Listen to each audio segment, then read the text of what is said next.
এই মানুষটিকে দেখছেন ইউটিউবে, সোশ্যাল মিডিয়াতে দেখে থাকবেন, মুসলিমদের জন্য, বিশেষ করে মাইনরিটিদের জন্য, মুসলিম নির্যাতিত, নিপীড়িত, শোষিত, বঞ্চিত মানুষের জন্য কথা বলে, যারা কণ্ঠ বাংলার মুখকে কাঁপিয়ে তুলেছে। কামরুজ্জামান যেমন একজন, সঙ্গে সঙ্গে আমার বন্ধুবর জনাব আশফাক আহমেদ সাহেব, আমি অত্যন্ত আনন্দিত যে তিনি আমাদের ডাকে এখানে এসেছেন। আমরা তার কথা, তার বক্তব্য অল্প সময় হলেও মানে মনোযোগ সহকারে শুনবো ইনশাআল্লাহ। আমরা এবার কমিটির তরফ থেকে বরণ করে নিচ্ছেন, প্রথমে ব্যাজ পড়িয়ে সম্মান দিচ্ছেন জনাব সরওয়ার মোল্লা, জনাব সরওয়ার মোল্লা, আমার বন্ধুবর অ্যাডভোকেট আশফাক আহমেদ সাহেবকে ব্যাজ পড়িয়ে সম্মান দিচ্ছেন সোনাকানিয়া গ্রামবাসীর পক্ষ থেকে আমাদের ছোট্ট একটি উপহার সম্মাননা এবার উত্তরীয় পড়িয়ে দিচ্ছেন আমাদের গোলাম মুর্তজা ব্যাজ পড়িয়ে দিচ্ছেন। এরপর আমাদের জুলফিকার সাহেব পুষ্পস্তবক অর্পণ করছেন। জনাব রমজান সাহেব পুষ্পস্তবক দিয়ে সম্মাননা অনেক দূর থেকে পাড়ি দিয়ে এসেছেন, যারা 1 ঘন্টা নয়, মিনিটে পয়সা, যাদের অর্থ মিনিটে প্রদান করতে হয়, সেই মানুষটা আমাদের ডাকে নবীর মহব্বতে, নবীর ভালোবাসায় এখানে পৌঁছেছে। আমরা কিছু দিতে পারিনি, এক টুকরো গোলাপ, একটা গোলাপের বিনিময়ে আমরা বরণ করছি। এবার বরণ করছেন জনাব রমজান সাহেব, মোমেন্টো দিয়ে স্মরণীয় হয়ে থাকবে। আমরা বক্তব্য শুনবো জনাব আশফাকুল্লাহ আহমদ সাহেবের কাছ থেকে। আমরা ব্যাজ পড়াবেন আমার বিশ্বজিৎ লয়ার অ্যাডভোকেট, তিনি সবসময় এর সঙ্গে থাকেন। আমি যখন নূপুর শর্মা নাম শুনেছেন তো, নূপুর শর্মা আবার রসুল কায়নাত আকাই নামদার মাদানী তাজদার শাহনশাহ বাকার মক্কি মাদানী পয়গম্বর সিরাজুল হরির পয়গম্বরকে নিয়ে কটূক্তি করেছিল, তখন এই মানুষটি একজন মুসলিম নয়, নন মুসলিম, তারপরেও কিন্তু তিনি আমাদের সঙ্গে কাঁধে কাঁধ মিলিয়ে, হাতে হাত মিলিয়ে নূপুর শর্মার বিরুদ্ধে গর্জে উঠেছিলেন।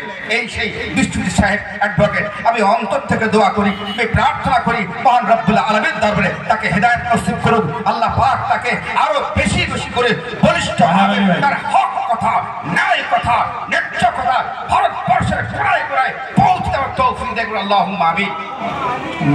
সেই বিশ্বজিৎ সাহেবকে ব্যাজ পড়িয়ে সম্মান জানাচ্ছেন জনাব আনার আলী সাহেব, ব্যাজ পড়িয়ে দেবেন,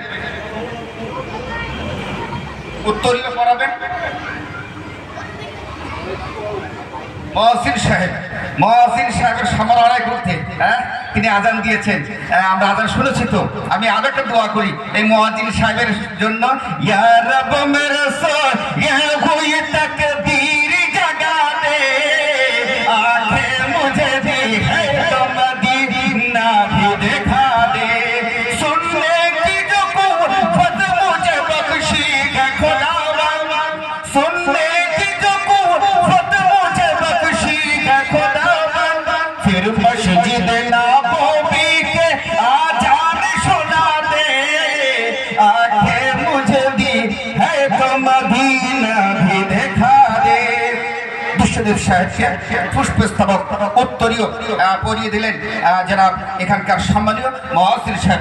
এবার আমরা বরণ করব, সম্মান দেব ব্যাজ পরিয়ে জনাব অ্যাডভোকেট মোশাররফ হোসাইন সাহেবকে, তার বাড়ি মালদা জেলা। মাদ্রাসার শিক্ষক আক্তারুল সাহেব, তিনি ব্যাজ পরিয়ে দিচ্ছেন।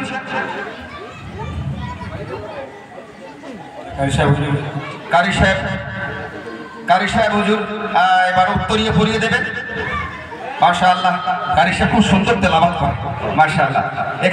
এখানে গ্রাম সম্মেলন হয়, এবারে এই গ্রামবাসীর এরাদা, এবারে ফরেনার তথা বিশ্ববিখ্যাত যারা কারি আছেন তাদের সমন্বয়ে একটা ক্রীড়া সম্মেলন। ডেটটাও হয়েছে 19 ডিসেম্বর, তাই তো? 19 ডিসেম্বর 20 ডিসেম্বর। যাক মাশাআল্লাহ ভুল হতে পারে, পরে ওটা ঠিক করা হবে। এবারে পুষ্পস্তবক দিয়ে দিলেন जनाब एडवोकेट मुशर्रफ हुसैन साहब के।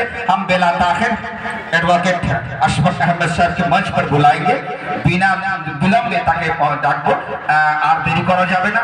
আর আমাদের আজকের যিনি সম্মানীয় অতিথি জনাব মাওলানা কামরুজ্জামান সাহেব, তিনি পথে আছেন, আমার সঙ্গে কথাও হয়েছে, তিনি আসবেন। দেখা যাক কতক্ষণ তিনি আসেন। এবারে আমরা বক্তব্য শুনবো, যার মূল্যবান বক্তব্য শোনার জন্য আমরা এখানে অধীর অপেক্ষায় আছি। শুধু আমি ওনার মঞ্চে আসার আগে এটাই বলবো, জনগণকে মানে প্রাণবন্ত করার জন্য কি কেউ চায়